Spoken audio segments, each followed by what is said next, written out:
Welcome to MarketFaith.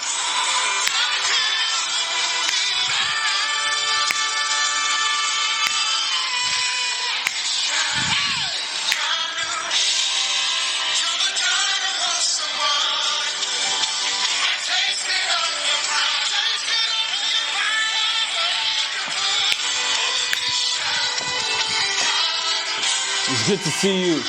Go ahead and invite your friends. Go ahead and invite your colleagues. It's good to see you today on MarketFaith Online. Delighted to have you around. Thank you.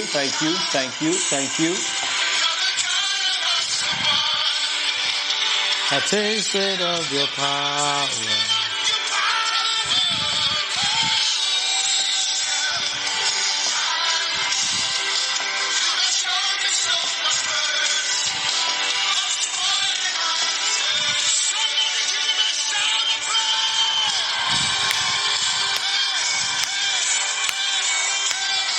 Go ahead and invite your friends, invite your colleagues. Let them know that we are alive. We are alive and well. We are here on MarketFaith.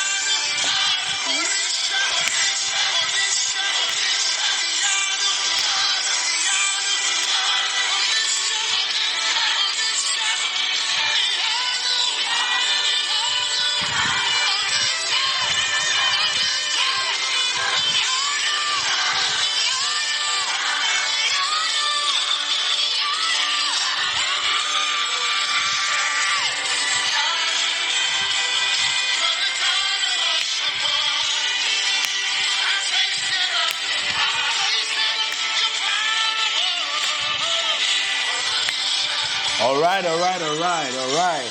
Thank you so much for joining me today on MarketFaith. Super delighted to welcome you. Whoa. Awesome. Thank you so much for being a part of MarketFaith Online today. Thank you for being a part of our community.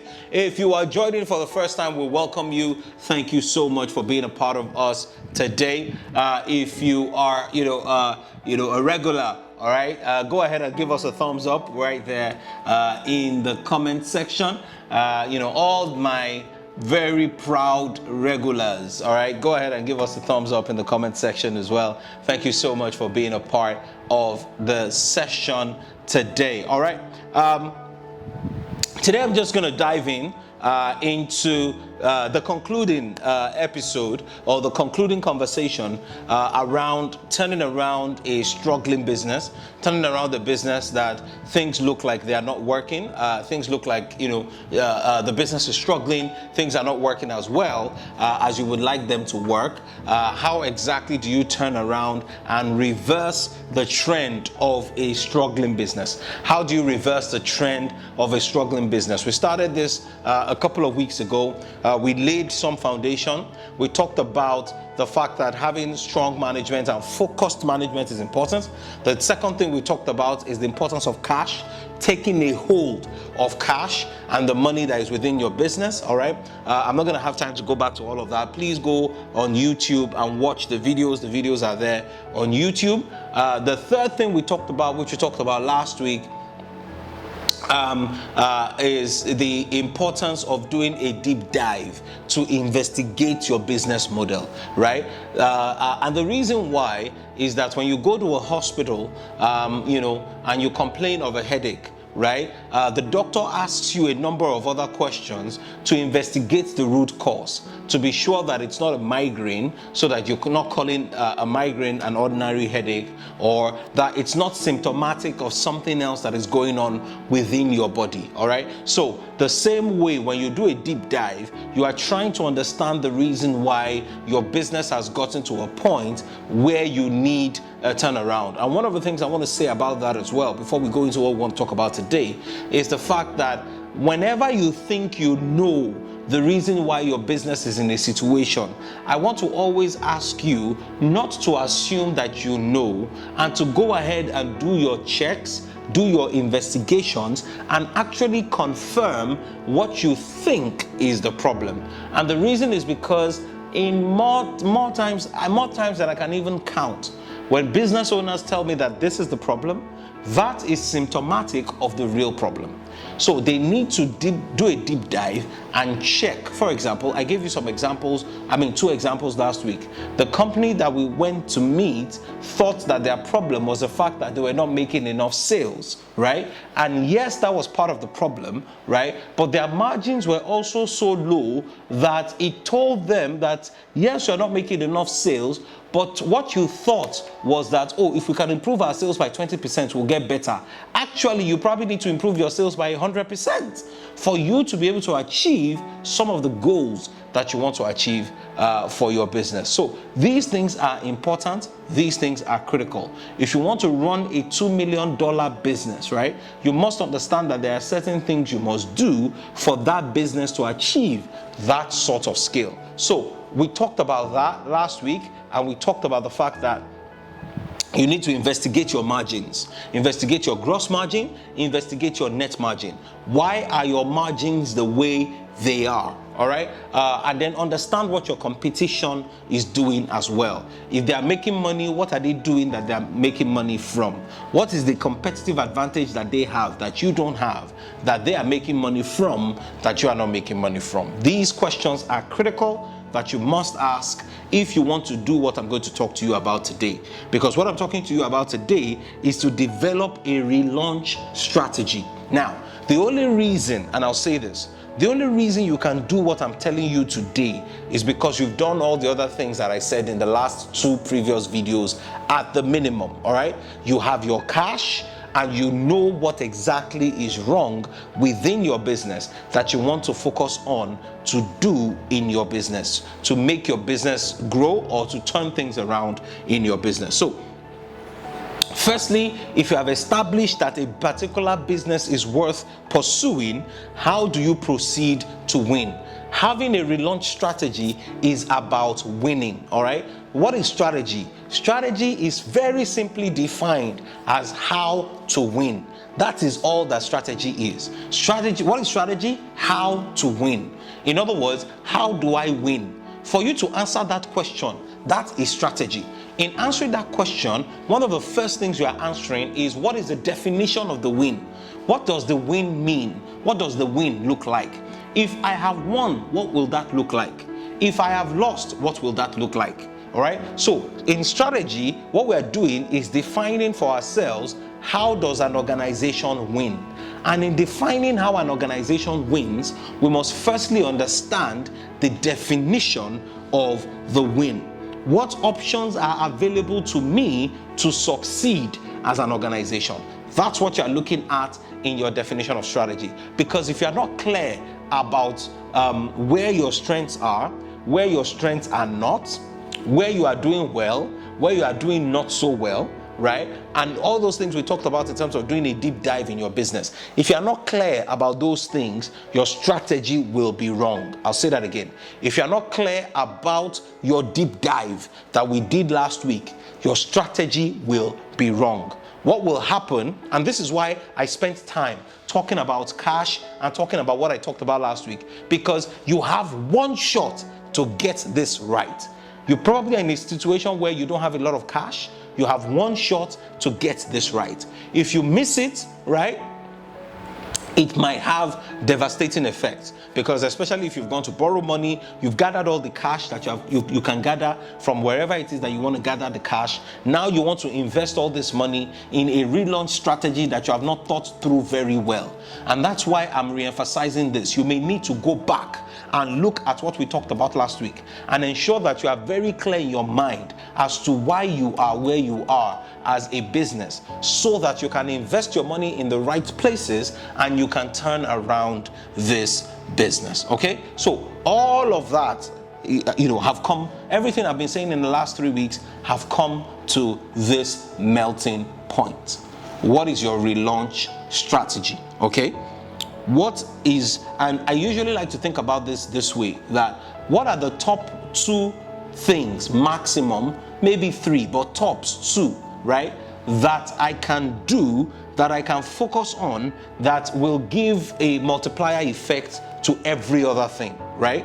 What should I focus on this business now that will make sure that it multiplies the effect on every other thing within my business? In my experience, in most cases, right, there are usually around 2-3 things. Firstly, you probably need to grow more sales.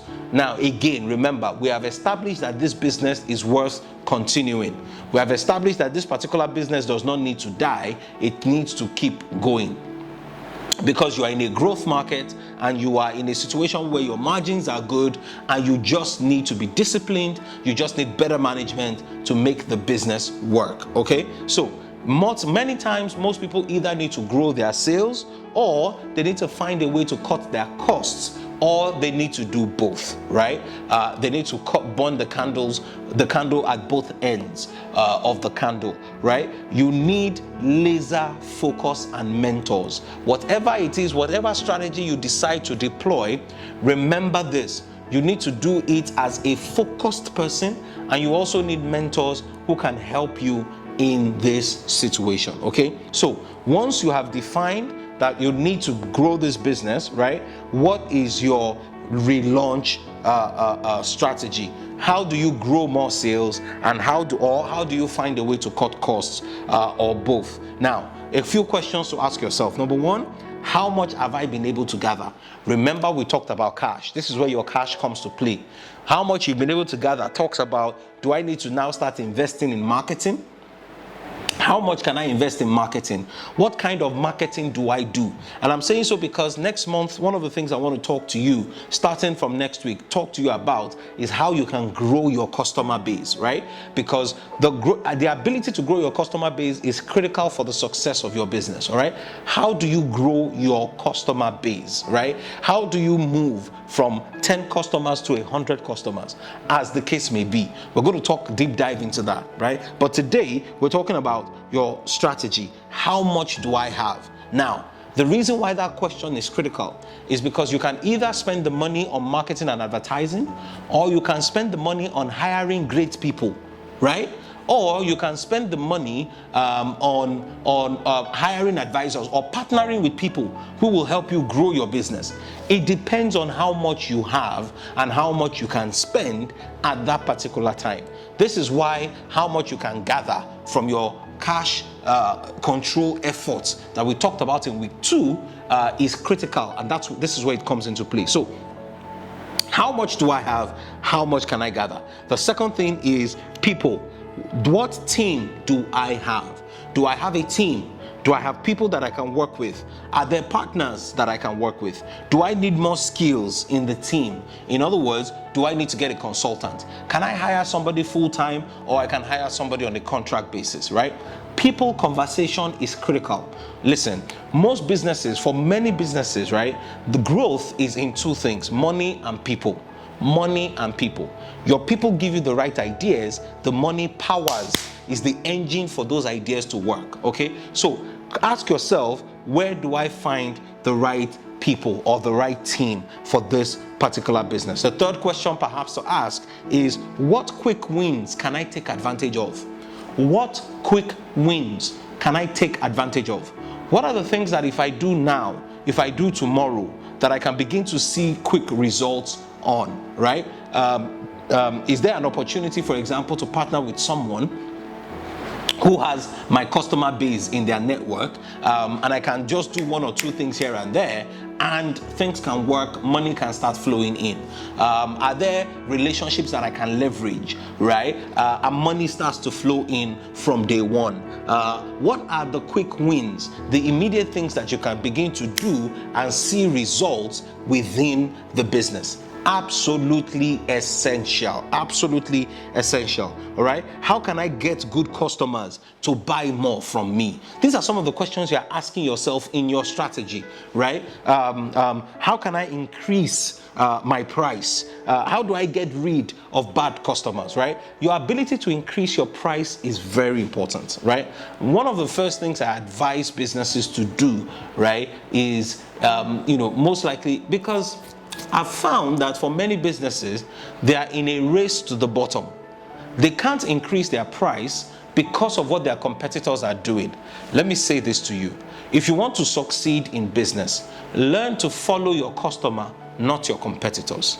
Learn to dive deep and dig deep into what your customers are doing. Entrench yourself in the world of your customers. Stop obsessing about doing what your competition is doing. Start obsessing about what your customers want, because you will find that sometimes your customers can afford more than what you are charging, because you are charging what you're charging because of what your competitors are doing, not necessarily because that's what your customers can afford. If your customers see value, they will pay more. The challenge many times is that customers don't see value. And let me say this to you. If you're having a price conversation with your customer all the time, most likely you have the wrong customer. I'll say that again. If every time you are talking to your customer, it's always a conversation around price, most often than not, you are talking to the wrong customer, right? Nobody goes into a Lamborghini shop and say that a Toyota is cheaper. They will tell you to go to Toyota. If you are a Lamborghini, they will not expect you to price as a Toyota. So you must, nothing wrong with Toyota, they are just two different value propositions, and the pricing is very, very different, okay? So you don't do that because you understand the value that you are getting from a Lamborghini that you are not getting perhaps from a Toyota product, okay? So these are the questions you need to ask yourself. The question is this: how do I win? All right. Now, it's difficult for me to give you specifics around your strategy. I can only guide you, okay? But you need to sit down and think through it. What are the things I need to do? But let me say this to you: in whatever you are doing, there is a marketing component, there is a partnership component, there is a conversation around what are the things you can do differently in terms of the way you currently operate to ensure that you can turn things around within your business, okay? There are relationships that you need to build. And there are things that you need to do. So once you've come up with your strategy, you then need to implement that strategy and do something else that is very important, which is measure progress. So once you've implemented your strategy, you are measuring progress. You are not waiting till the end before you see your progress. As you are implementing, you are measuring. Why? If you wait till the end, it becomes difficult to tweak, okay? So as you are implementing, you are tweaking things and measuring things to ensure that your business is on the right track. Now, I want to close with this: key mistakes that you need to avoid in this process. I'm going to give you 3-4 things. Mistakes that you need to avoid in this process of developing a relaunch strategy and all of that. Number one, don't think that there is a silver bullet. There is no silver bullet. There is no one thing that if you do only this one thing, everything else will work, right? You may need to do multiple things to get things right. So stop thinking from the mindset of a silver bullet, a one-size-fits-all, one thing that you do that changes everything. Number two, second mistake that you should avoid is not measuring as you implement to change things quickly. In other words, as you go ahead and implement, go ahead and measure and identify the things that you need to change pretty quickly as you go along, all right? Don't wait till the end before you measure immediately. Number three, focus. Cut out distractions, especially with other good opportunities. Listen, many good opportunities will come your way in the process of trying to revamp your business. Remember, you have done a deep dive. You've done your research. You know that this business is the next best thing that will happen in town. Stop chasing after shadows. Focus on your business, focus on your good opportunity, on your existing opportunity and what you have seen and how to make it work. Unless you are making a strategic decision to pivot, don't try to do two things at the same time. When you are trying to chase two rats in a house, chances are that you will get none. Focus on one, get that one, and be sure that you have dinner that evening, all right? The fourth mistake to avoid is doing everything by yourself alone. This is a journey. You need a team to get you out of the rut, right? In most cases, when vehicles are stuck in a rut, you need another vehicle to come and help you pull out. Stop thinking that you can do everything by yourself. In this process, engage your team members within your organization. Let them be part of the brainstorming, let them be part of the conversations, and make things happen, right? Listen, my prayer and my hope, my desire is that your business will thrive. Is that in this year 2022, you will do things that will astound you. You will do things that will take your business to another level, all right? Listen, I'm super pumped. I'm super encouraged. And I really want to help you as much as I possibly can to make your business work, all right? Especially in the year that we're in. So thank you so much for listening to me today. Thank you for being a part of today's session. Super delighted that you joined, all right? If you joined us today for the very first time, can you wave at us if you are on Instagram? If you are on YouTube, go ahead and hit the like button. Go ahead and put a comment in the section below. We just want to say hi, all right? For those waving on Instagram, can I ask everybody else to go ahead and hit the like button, all right? Let them know that we appreciate the fact that they are joining us online today, all right? Super delighted that you're joining me today. Thank you so much once again, all right? I look forward to seeing you next time. Next month is going to be very exciting because we're going to talk about how to grow your customer base. How do you grow your customer base? That's coming up next month, all right? And I trust that you'll join me. I'll see you then.